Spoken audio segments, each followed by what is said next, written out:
Swami Vivekananda and his sisters. It is from Swami Vivekananda's youngest brother Bhupendranath Datta's book Swami Vivekananda, from which we know that Vishwanath Datta and Bhuvaneshwari Devi had 10 children. He wrote, "My father had 4 sons and 6 daughters. The first child was a son, but he died when he was only 8 months old. My mother said, my first son was very good looking. He resembled his paternal grandfather. The second child was a daughter, but she too died when she was only 2.5 years old. Another daughter was born after her, and her name was Hiramani. Swarnamayi was born after Hiramani.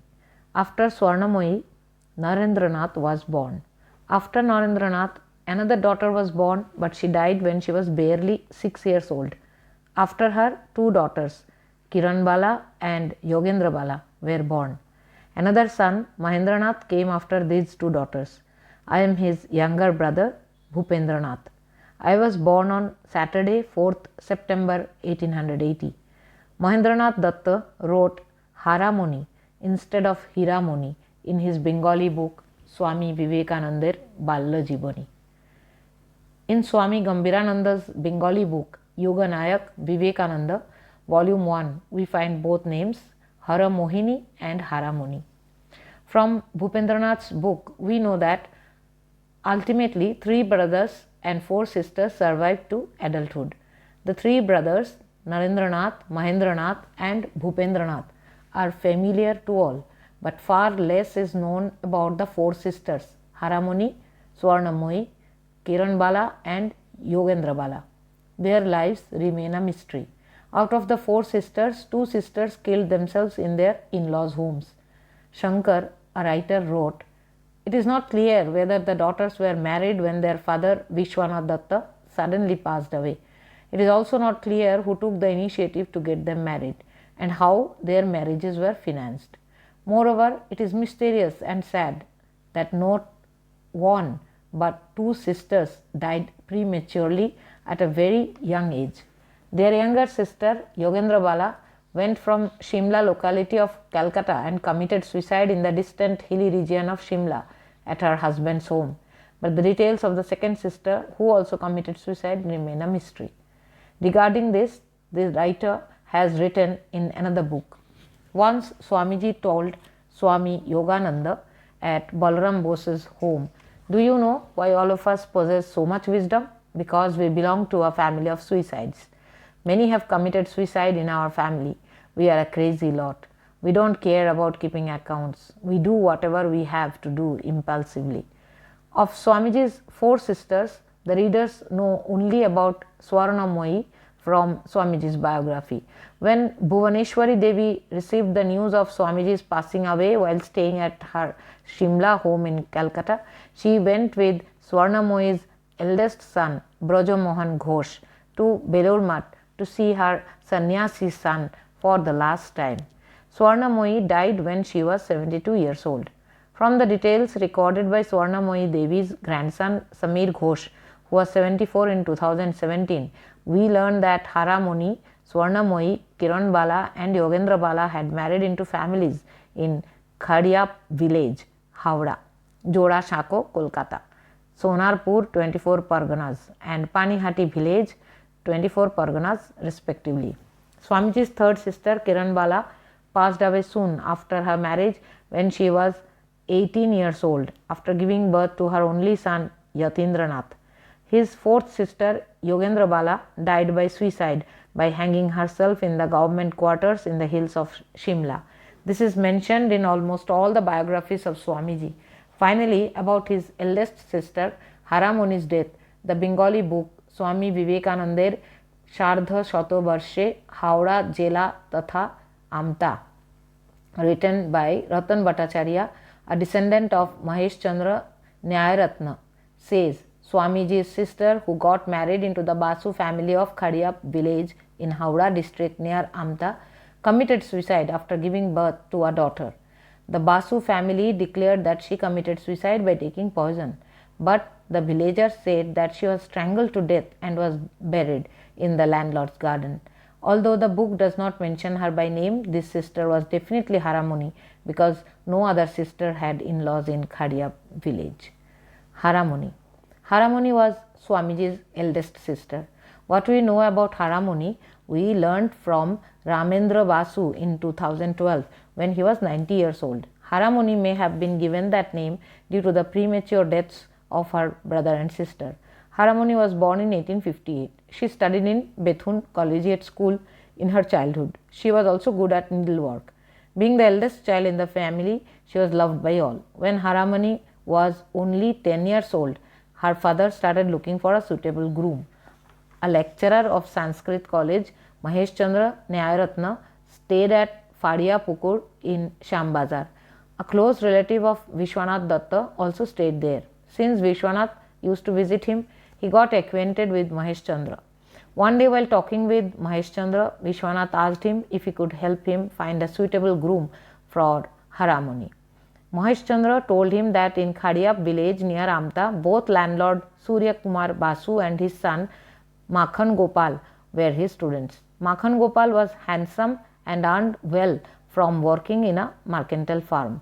Soon after, Vishwanath visited Khadiap village and discussed with Surya Kumar about his daughter's marriage and told him about his friendship with Mahesh Chandra. Mahesh Chandra's father was the family preceptor of the Basu family. For this reason, Surya Kumar received Vishwanath Datta warmly and agreed to get his son married to Vishwanath's daughter. Makhan Gopal and Haramoni married in 1868. Haramoni was then 10 years old and Makhan Gopal 18. Haramoni joined the Basu family as a bride and was leading a happy life. In 1875, when she was 17 years old, she gave birth to a daughter and her name was Shivakali. The Datta family at Simla was overjoyed, but Haramoni's in-laws were unhappy about the birth of a girl. They branded her as ill-omened. Makhan Gopal too turned away from her. Makhan Gopal often visited his in-laws' home at Simla since he had to stay in Calcutta for work. He also visited Vishwanath's relative Taraknath's home often. At that time, Taraknath's third daughter Harasundari was of age to get married and she was pretty. Makhanlal wished to marry her and he expressed this wish to Taraknath's wife, Gyanada Sundari. Although they did not agree at first, they were not unhappy about the match. When Haramoni heard about it, she vehemently objected. There was deep conflict between Makhanlal and Haramoni over this, and one day in 1880, Haramoni consumed poison and died. However, the local people had a different account of what happened. They said that she had been strangled to death and buried somewhere in the Basu family's garden. 2 days later, when the news of Haramoni's death reached Simla, Narendranath immediately went to Khadiap village. Swarna Moi's grandson Samir Ghosh said that Shivakali was then only 5 years old. Narendranath brought her back to Shimla.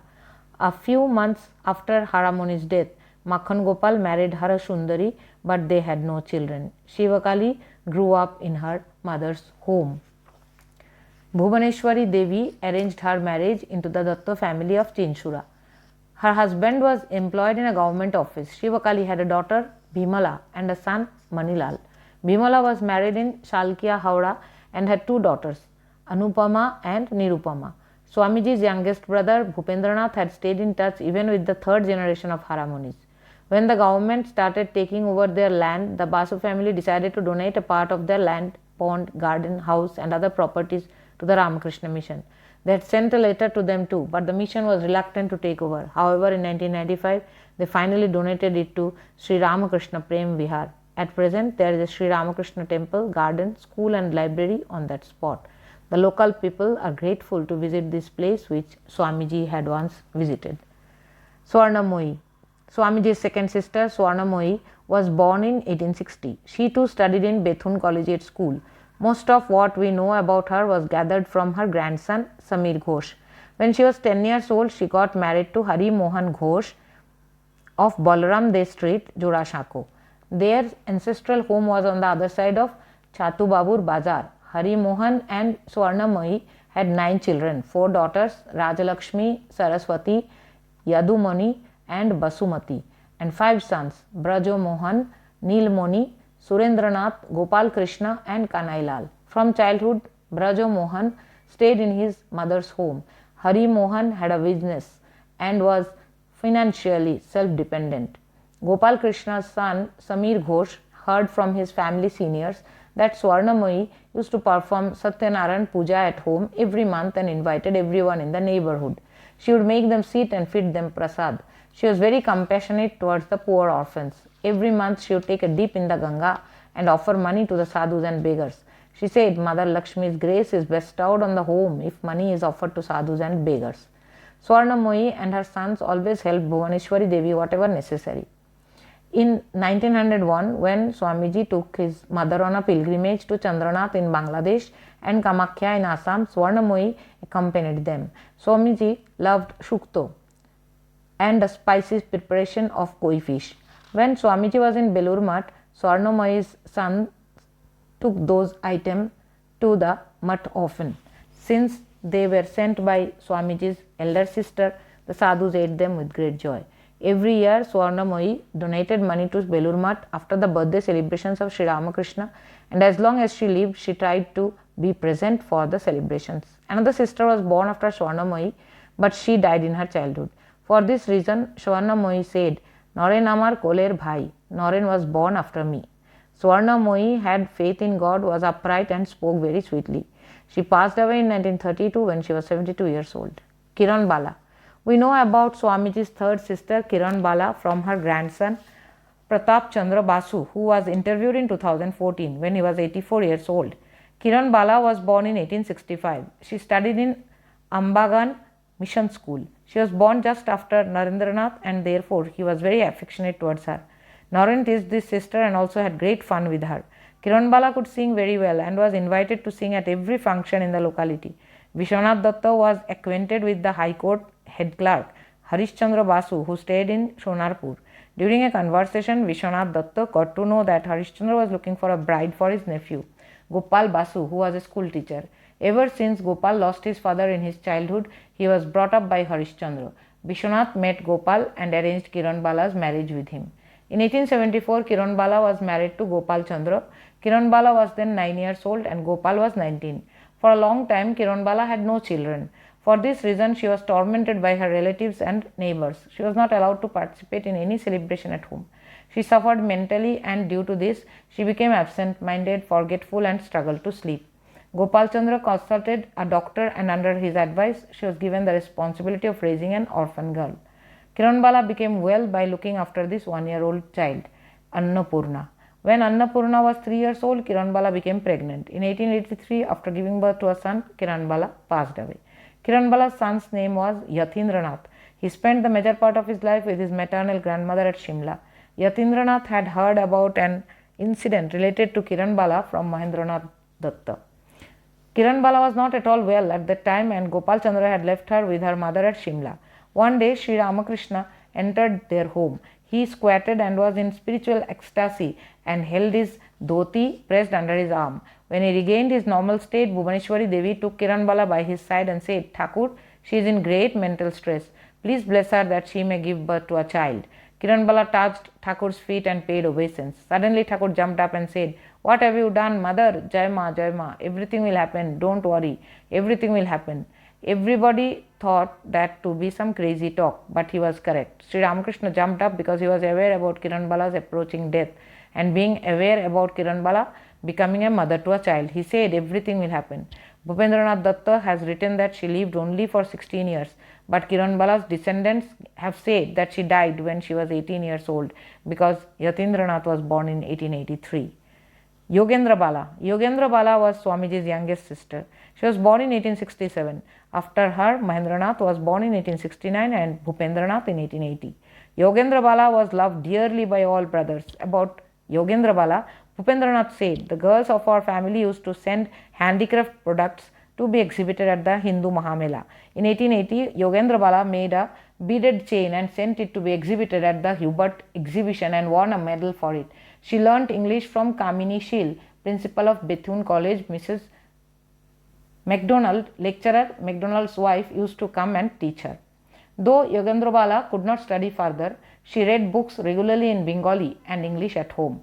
Vishwanath Datta started looking for a groom for her when she was 10 years old. Proposals came from various places, but her father was not satisfied. Almost a year passed by and Yogendra Bala became 11 years old. Bhuvaneshwari Devi got worried and started pushing Vishwanath to find a groom. Unexpectedly, the matchmaker brought word of a groom from the Mitra family of Panihati. The groom was Ramachandra Mitra, the youngest son of Kedarnath Mitra. He was very qualified and was an officer in the Home Department of the British government. Vishwanath visited Panihati to see the groom and was satisfied. In 1878, Ramchandra and Yogendra Bala were married. Ramchandra and Yogendra Bala were married. Ramchandra was 19 years old and Yogendra Bala 11. Since Ramachandra was in government service, he was transferred to places like Delhi, Chandigarh, Karachi, Patna, Pune and Shimla. In 1883, their first daughter, was born in Chandigarh. While staying in Pune, their second daughter was born in 1886. Their names were Chandramukhi and Padmamukhi respectively.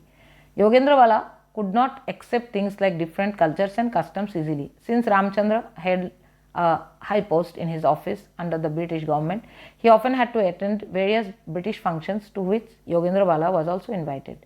At first she did attend a few of these functions, but later she refused to join them.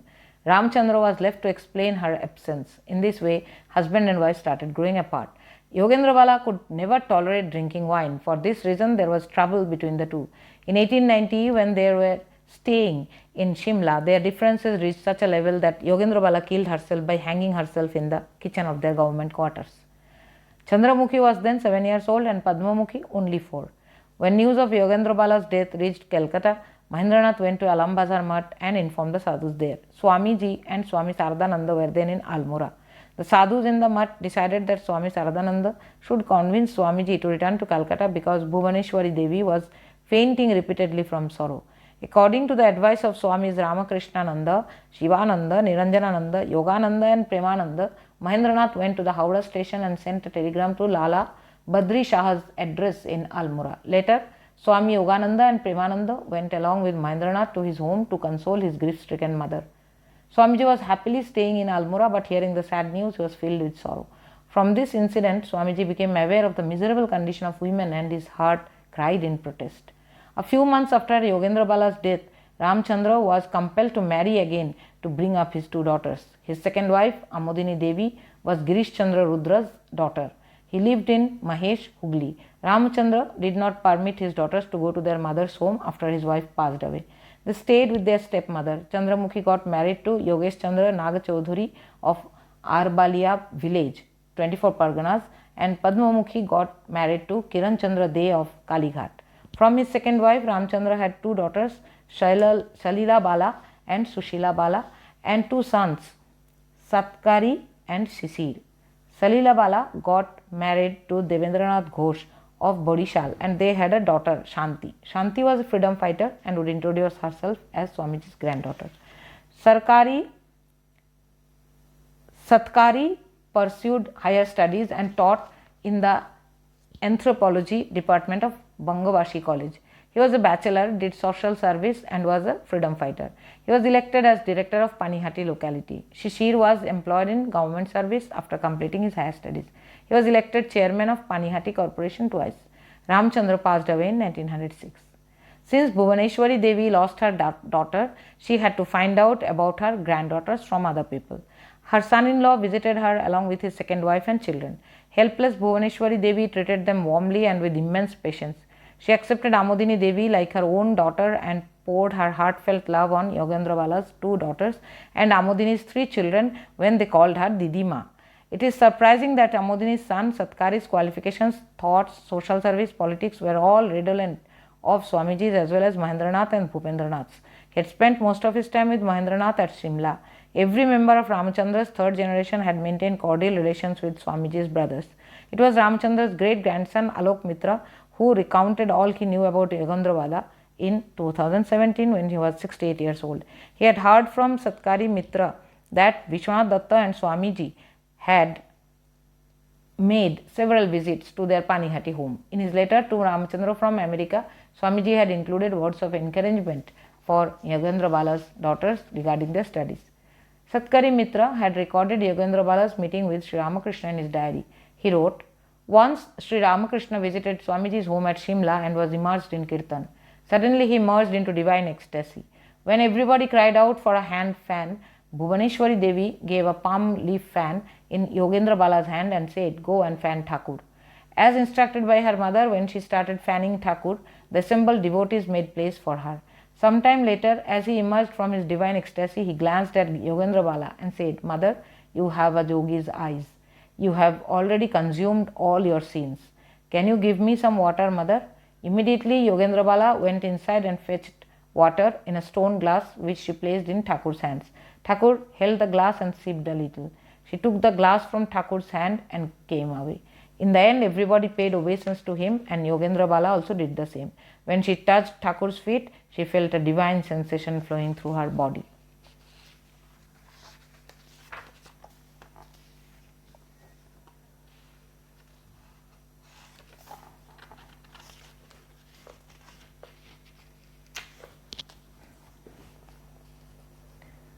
This was a readout from the book Indian Women in the Company of Swami Vivekananda, authored by Sri Tarit Kumar Bandopadhyay.